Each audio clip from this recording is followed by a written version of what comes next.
In today's video, I am going to teach you how to start using Microsoft Planner.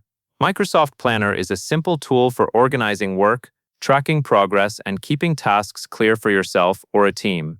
You can use it in a web browser, and it also integrates neatly inside Microsoft Teams. In this walkthrough, we will create a plan using a template, choose whether it belongs to a group, set privacy, and then create it. Start by opening Microsoft Planner and going to the My Day area. My Day is a focused view that helps you see what is on your plate and quickly jump into planning. Once you are there, look for the option to create something new and click New Plan. This is the starting point for building a fresh plan, which is like a shared workspace for tasks. After you click New Plan, you will see options to shape how the plan is created.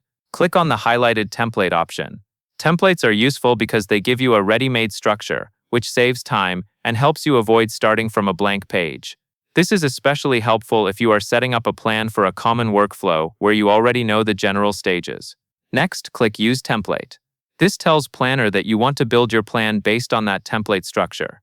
Using a template can make it easier to organize tasks into buckets later, because the layout is often designed around typical phases of work. Now you will see an option called Add to a Group, and this is optional.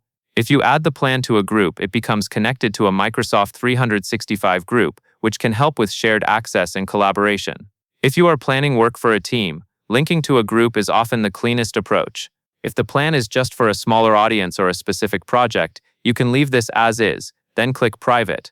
Privacy controls who can find and access the plan. Choosing Private helps keep the plan limited to the people you invite or the group you selected, which is a good choice for internal projects or sensitive work. Finally, click Create. Planner will generate the plan, apply the template, and open it so you can begin organizing and tracking tasks. That covers everything you need to know.